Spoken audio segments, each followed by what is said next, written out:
In this video, I'm going to show you how to make this really awesome DIY gel air freshener using liquid potpourri from the Dollar Tree. So stay tuned and I'll show you how to make it. Alrighty, let's get started. You're going to need some liquid potpourri, of course. You're going to need 1 cup of this. I did get this from the Dollar Tree, and I will say that the fragrance output of this particular brand is not as strong as some that you may can get from Walmart or Target, but for the sake of the video, I'm trying to use as many Dollar Tree products as possible, so I did use this brand. I mean, it smells good, yes, it just doesn't seem to last as long. You're going to need 1 cup of liquid potpourri.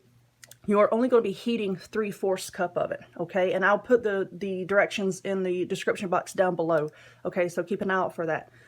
You need this. You need 1 tablespoon of salt. I use the pink Himalayan sea salt, but you can use any type of salt that you want. Just use a tablespoon of it, and the salt is really important because it acts as a preservative, okay? So I'm using red potpourri, and I'm making this at Christmas time. You know, red and green looks really good for Christmas, but when the green is mold, you know, it kind of just kills the holiday spirit, so use the salt. Okay, you also need 2 standard size packets of Knox gelatin. Now, if I know there's some vegans out there that don't want to use gelatin for anything. If you don't want to use this, use 4 tablespoons of agar powder. I'll put a link to where you can get that in the description box down below.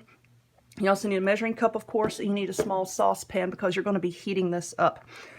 You also need some glass containers. Please do not use plastic. I've not had good results with plastic. Just use glass to be on the safe side. I found this really cute one at the Dollar Tree. You can also use mason jars. Now, because the mason jars have a lid, you can either take the lid completely off or you can punch holes in it. You can also use like the Parmesan cheese shakers that you can find at Dollar Tree. You can use those. Now, once you make this, it's going to stay in a gel form for roughly 30 days. You know, a month to a month and a half. And a month and a half is stretching it. Now, if you do not have a lid on your container to kind of sort of keep it a little covered, you know, it's going to dry out a lot faster. So you can take an artificial flower and stick in the top if your container doesn't have a lid. Or like I said with this one, just use a jar and poke some holes in it so that the fragrance can still come through. You can also use the lids. You can find these at Walmart that screw down onto mason jars. It's got a hole in it that you can put a drinking straw in. You can use those. Okay, so what you're going to need to do is into your pan, your pot, pan, you're going to need to pour 3/4 cup of your liquid potpourri, like that, and then add in your salt. Okay, now you need to heat this on the stove. I would not suggest putting it in the microwave. I've been asked this. I would not suggest putting it in the microwave. But put this on the stove, stir, stir, stir until the salt is dissolved, and then sprinkle your gelatin over the top, remove it from the heat, and stir it up really, really well with a fork or a whisk just to make sure that there's no lumps or clumps. Make sure it's all dissolved, and then come back and I'll show you what to do with it.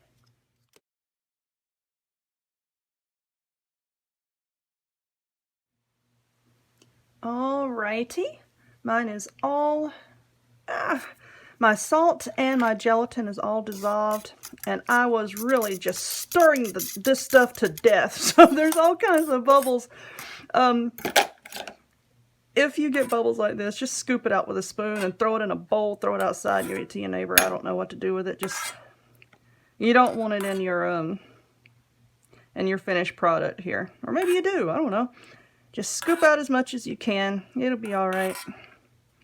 And I know there's bubbles in the bottom of my container here. It's because I have already filmed this part a while ago. And my cat at the last minute decided to jump up and just knock everything askew. You know, my phone was in the floor. I said a few choice words, and yeah, so now I'm having to redo it.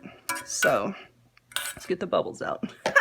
Okay, now what you need to do is take your remaining 1/4 cup of liquid potpourri and pour it in here and give it a good stir, hopefully with no bubbles. Oh, there's a little clump of gelatin right there. See, that's why you really need to use a fork or a whisk or something to really give this, you know, a good stir to get rid of all the clumps. Okay. But now that you have all of that stirred up, now the only thing left to do is just pour it into your container. carefully, please, carefully. I know I'm always burning myself and hurting myself, so, you know, hopefully I can do this. No casualties. Let's hope. I don't know. I'm trying.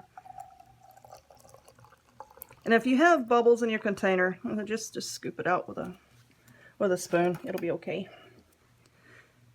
I know this looks awfully red. Now this is optional. You do not have to do this. I just wanted mine to be a little bit brighter, so I put a few drops of gel food coloring in mine. That is completely optional. You do not have to do that. Now just let it sit up and congeal, and then you can use it. But like I said earlier, this stuff, it will kind of dry out and it will turn into this weird gel looking hockey puck thing in the bottom of the container in about a month and a half. So when it does that, just take it out of the container, throw that away, and make up a new batch. You know, you can reuse the containers over and over, of course. So, but yes, I'm going to be making another video showing you how to, you know, if you don't want to use liquid potpourri like this, you want a more natural take on this craft, I will be making another video showing how to use water and essential oils. And when that video is completed, I'll put a link to it in the description box down below, so please keep your eyes peeled for that. If you did find this craft helpful, useful, weird, you know, if you liked it, whatever, please click the subscribe button, give me a thumbs up, check me out on my website and on my Facebook page. The links to both of those are in the description box down below. And I hope to see y'all next time. Bye.